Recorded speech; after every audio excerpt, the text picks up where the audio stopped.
being he and the bank, each put up a legitimate form of property for the exchange. In legal language, this is called consideration. Mr. Daly explained that the money was, in fact, not the property of the bank, for it was created out of nothing as soon as the loan agreement was signed. Remember what modern money mechanics stated about loans? What they do when they make loans is to accept promissory notes in exchange for credits. Reserves are unchanged by the loan transactions, but deposit credits constitute new additions to the total deposits of the banking system. In other words, the money doesn't come out of their existing assets.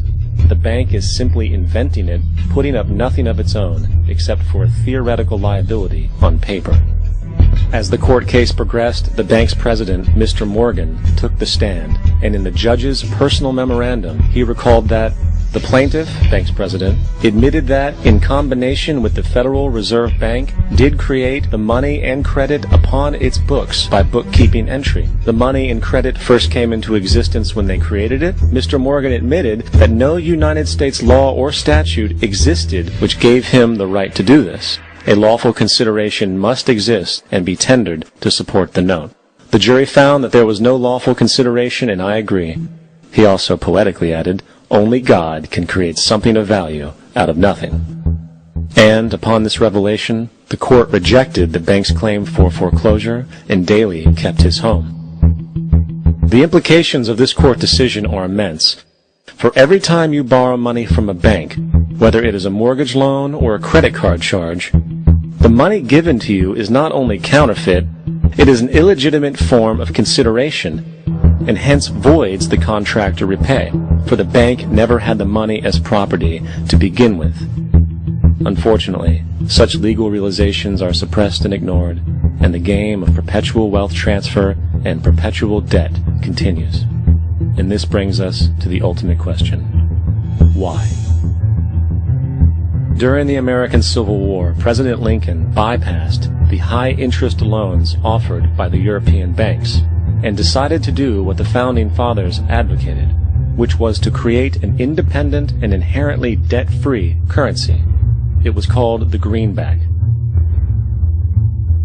Shortly after this measure was taken, an internal document circulated between private British and American banking interests stated, "Slavery is but the owning of labor, and carries with it the care of laborers, while the European plan is that capital shall control labor by controlling wages. This can be done by controlling the money.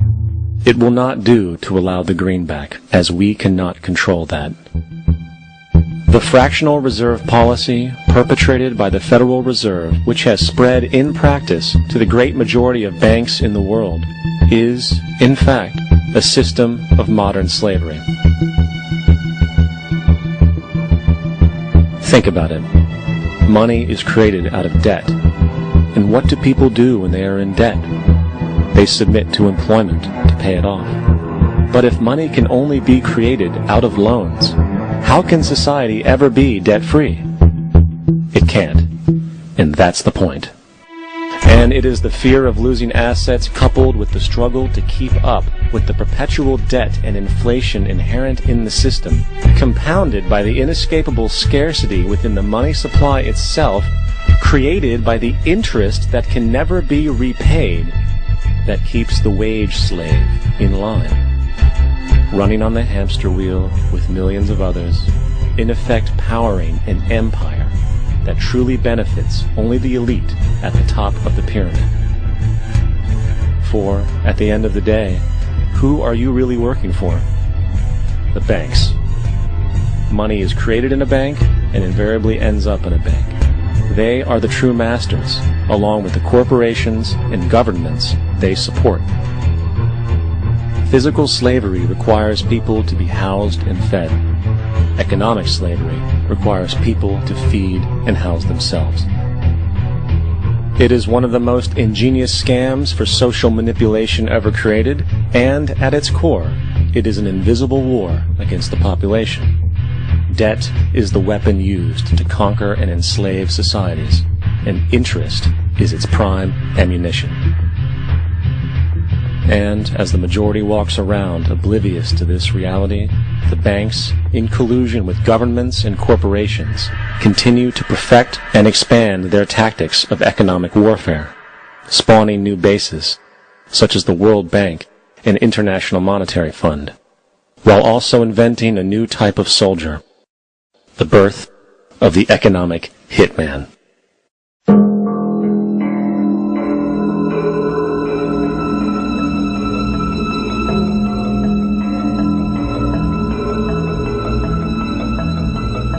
We economic hitmen really have been the ones responsible for creating this first truly global empire. And we work many different ways.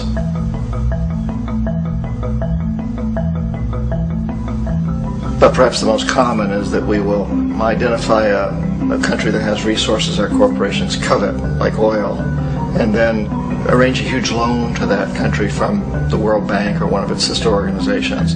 But the money never actually goes to the country. Instead, it goes to our big corporations to build infrastructure projects in that country, power plants, industrial parks, ports, things that benefit a few rich people in that country, in addition to our corporations, but really don't help the majority of the people at all. However, those people, the whole country is left holding a huge debt. It's such a big debt they can't repay it, and that's part of the plan, that they can't repay it.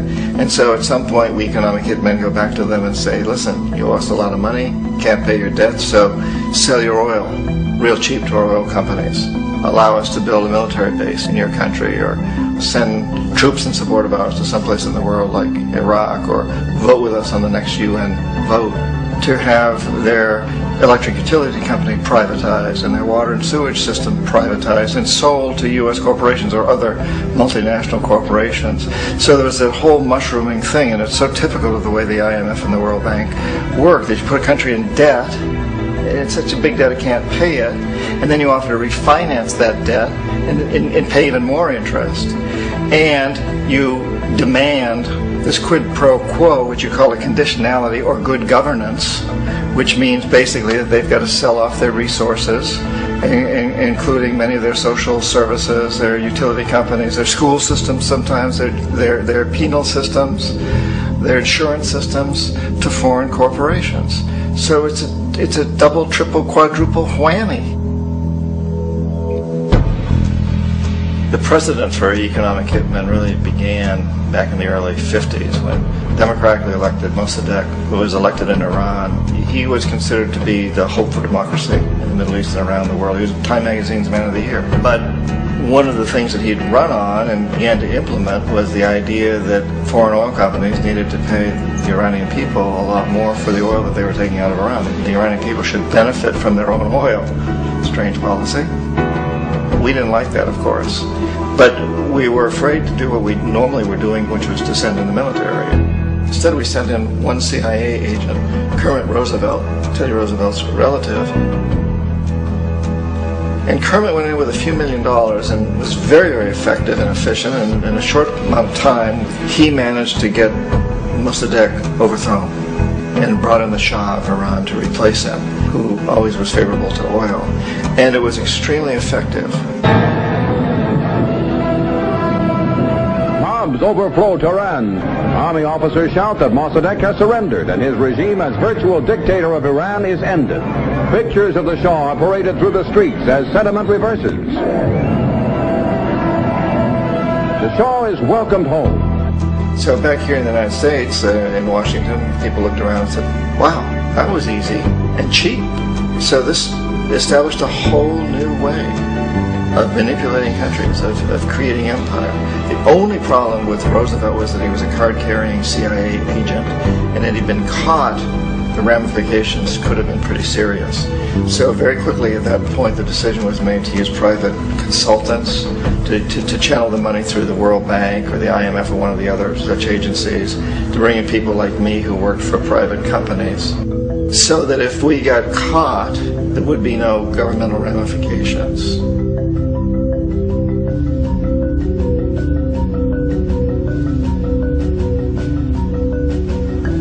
When Arbenz became president of Guatemala, the country was very much under the thumbs of United Fruit Company, the big international corporations. And Arbenz ran on this ticket that says, you know, we want to get the land back to the people.